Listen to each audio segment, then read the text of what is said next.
Assalamualaikum warahmatullahi wabarakatuh. Izin memperkenalkan diri, nama saya Adinda Rejanovita dari kelompok 1 dan 3 rekan saya yang bernama Ika Riastari, Andre Yuda Erlangga, dan juga Ilhan Muhammad Asdar. Di sini saya akan mewakili tugas pengganti UTS dengan menyampaikan beberapa materi dari kelompok kami yang berjudul Perkembangan Konstitusi di Indonesia. Yang pertama, saya akan menyampaikan tentang sejarah pembentukan Undang-Undang Dasar 1945 dari tahun 18 Agustus 1945 sampai 27 Desember 1949. Undang-Undang Dasar Republik Indonesia yang pertama adalah Undang-Undang Dasar 1945 yang disahkan pada tanggal 18 Agustus 1945, berlaku secara nasional sampai dengan 27 Desember 1949. Naskah Undang-Undang Dasar pertama tersebut disahkan oleh Panitia Persiapan Kemerdekaan Indonesia ataupun yang disebut dengan PPKI. Penyusunan naskah rancangan Undang-Undang Dasar 1945 dimulai dari pembentukan BPU PKI yang dilantik pada tanggal 28 Mei 1945. BPU PKI mengadakan sidang-sidang yang dapat dikelompokkan menjadi 2 masa persidangan.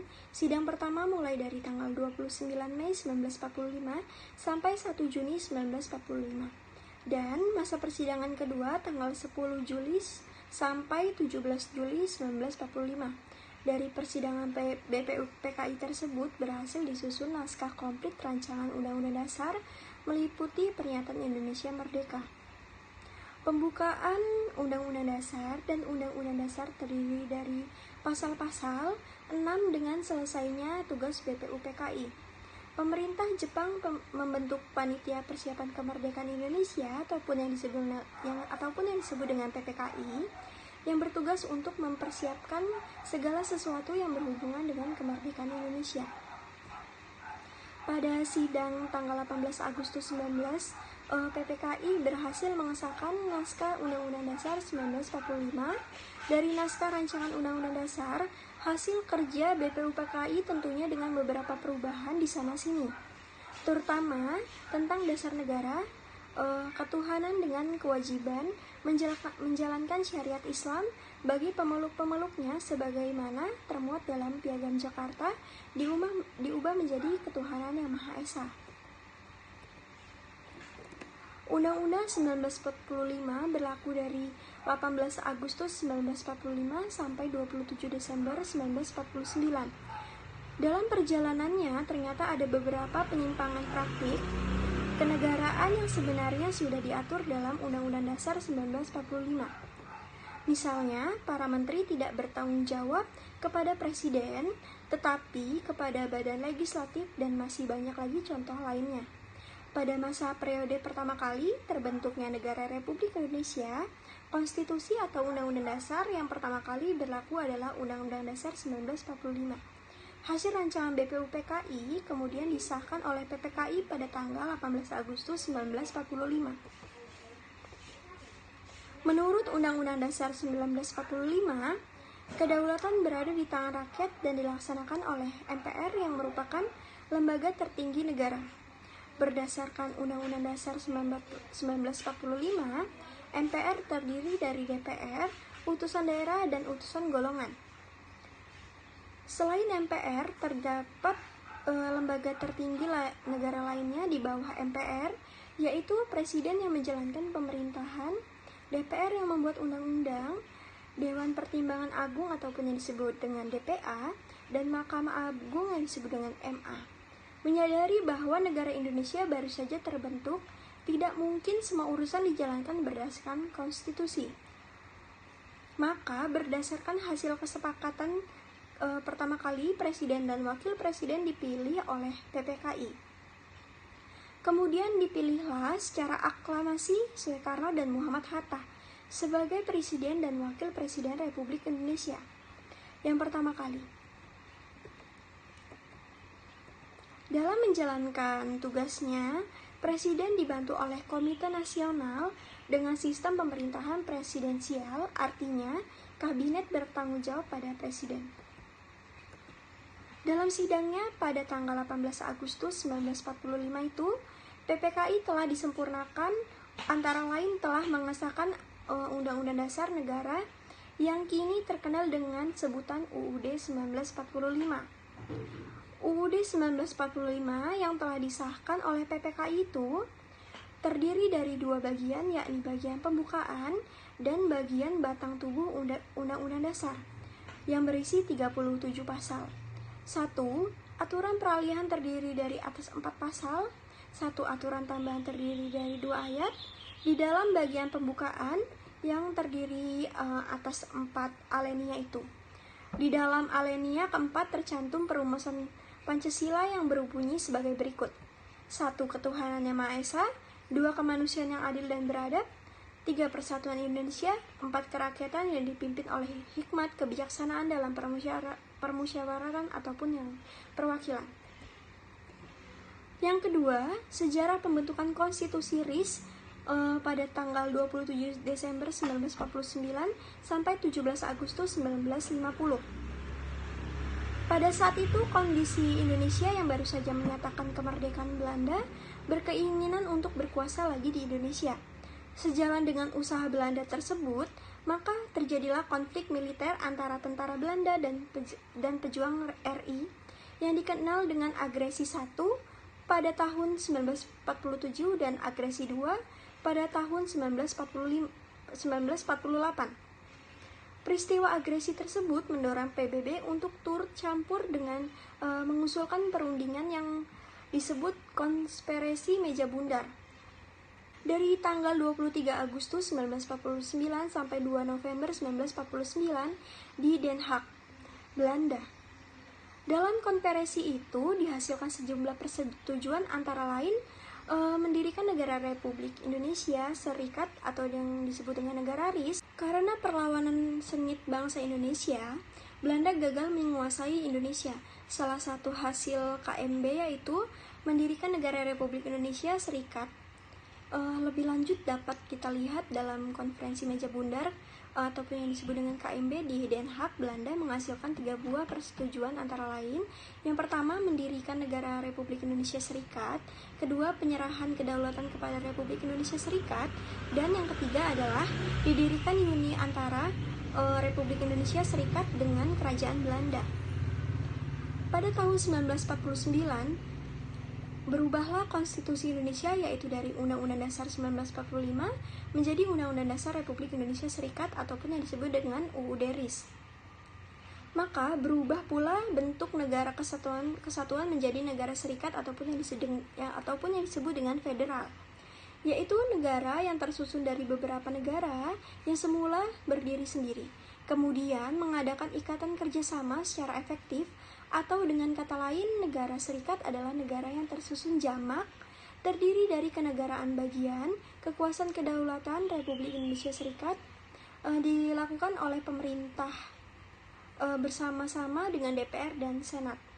Sistem pemerintahan presidensial berubah menjadi parlementer yang bertanggung jawab. Kebijaksanaan pemerintah berada di tangan menteri-menteri baik secara bersama-sama maupun sendiri-sendiri bertanggung jawab kepada parlemen DPR. Yang ketiga, sejarah berubah Undang-Undang Dasar 1945 dari tanggal 17 Agustus 1950 sampai 5 Juli 1959. Perubahan ketatanegaraan dari negara serikat menjadi negara kesatuan berdasarkan pada Undang-Undang Dasar sementara 1950 yang di dalam pembukaannya memuat dasar negara Pancasila. Akan tetapi, pelaksanaan sistem pemerintahan menggunakan sistem kabinet jatuh bangun, yang rata-rata umur tiap kabinet kurang dari 1 tahun. 12 dari tahun 1950 sampai tahun 1959 telah terjadi pergantian kabinet sebanyak 7 kali. Dalam kondisi seperti ini dapat dipastikan stabilitas nasional sangat terganggu, seperti halnya dengan Konstitusi RIS tahun 1949, Undang-Undang Dasar Negara Kesatuan Republik Indonesia tahun 1950 juga bersifat sementara, seperti yang ditegaskan dalam pasal 134. Di bawah Undang-Undang Dasar sementara 1950 sebagai realisis dari pasal 134. Pemilihan umum berhasil dilaksanakan. Pemilihan umum pertama di Indonesia diadakan pada tanggal 29 September 1955.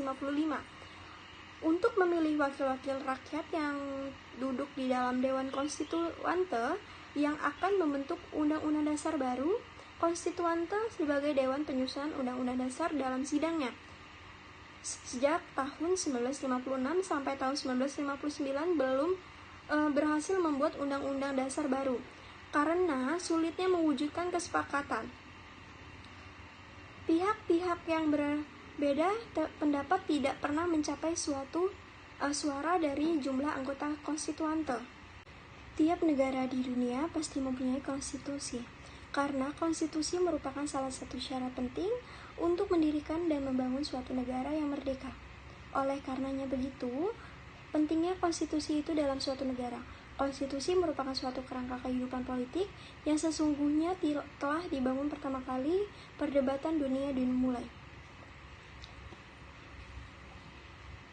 Karena hampir semua negara menghendaki kehidupan bernegara yang konstitusional, adapun ciri-ciri pemerintahan yang konstitusional diantaranya memperluas partisipasi politik, memberi kekuasaan legislatif pada rakyat, menolak pemerintahan otoriter, dan sebagainya. Setelah Indonesia menjadi negara merdeka pada tahun 1945, sistem hukum yang berlaku tidak segera mengalami perubahan. Di dalam perjalanan sejarah ketatanegaraan di Indonesia telah membuktikan bahwa pernah berlaku 3 macam undang-undang dasar konstitusi dalam 4 periode pergantian konstitusi dari awal mula Indonesia merdeka hingga sekarang, yakni yang pertama Undang-Undang Dasar 1945 pada tanggal 18 Agustus 1945 sampai 27 Desember 1949, 2 Konstitusi RIS pada tanggal 27 Desember 1949 sampai 17 Agustus 1950, 3 Undang-Undang Dasar Sementara 1950 pada tanggal 17 Agustus 1950 sampai 5 Juli 1959. Yang keempat, Undang-Undang 1945 sejak dikeluarkannya Dekret Presiden 5 Juli 1959 sampai dengan sekarang. Konstitusi juga merupakan pencerminan kehidupan politik di dalam masyarakat sebagai suatu kenyataan. Melalui konstitusi dapat menjamin hak-hak warga negaranya dari tindakan sewenang-wenang dari penguasaan dan terselenggaranya kepentingan masyarakat. Secara umum di dunia ini terdapat 2 macam konstitusi, yaitu yang pertama konstitusi tertulis dan yang kedua konstitusi tak tertulis.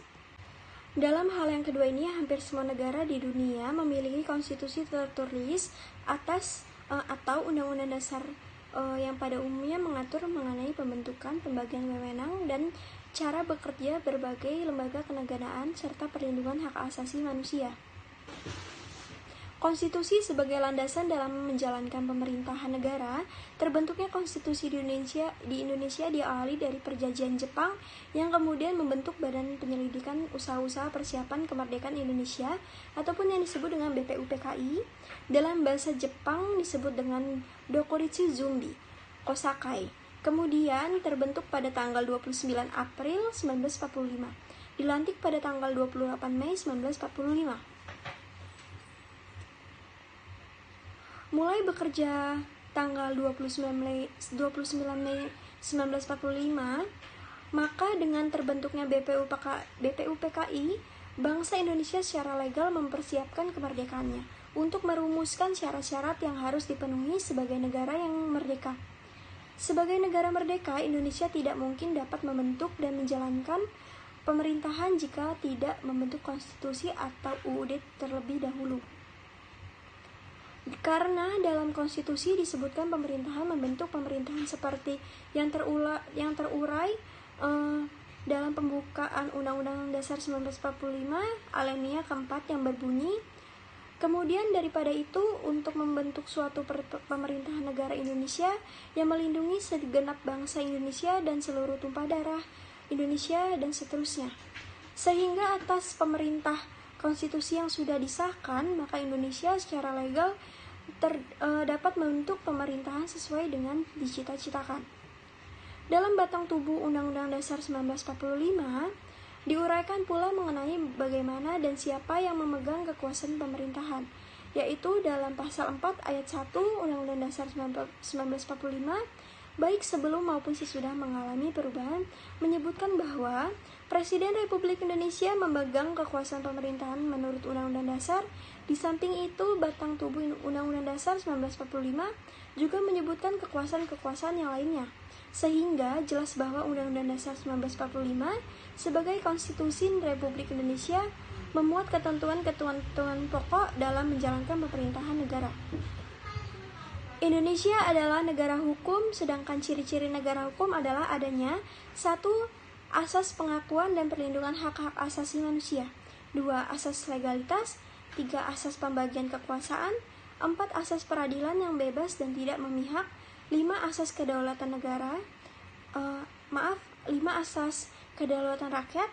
6. Asas demokrasi. Dan yang ketujuh, asas konstitusional. Asas legalitas dan asas konstitusional merupakan ciri yang harus dimiliki oleh sebuah negara hukum. Sedangkan konstitusi atau undang-undang dasar merupakan bentuk legalitas adanya peraturan secara tertulis. Dengan demikian, secara konstitusional juga merupakan ciri pokok negara hukum yang terpenuhi. Sehingga konstitusi atau undang-undang dasar merupakan syarat yang mutlak yang harus dipenuhi dalam suatu negara hukum seperti Indonesia. Sedangkan bentuk konstitusi itu dalam suatu masa akan menggambarkan kondisi demokrasi pada masa itu. Undang-Undang Dasar 1945 sebagai konstitusi di Indonesia merupakan hukum tertinggi yang ditetapkan secara konstitusional, sedangkan hukum itu merupakan produk politik karena dalam kenyataannya setiap produk hukum merupakan produk politik, sehingga hukum dapat dilihat sebagai kristalisasi dari pemikiran politik yang saling interaksi di kala politisi. Sekian penjelasan materi dari kelompok kami. Bila ada kurangnya kami mohon maaf. Saya akhiri. Wassalamualaikum warahmatullahi wabarakatuh.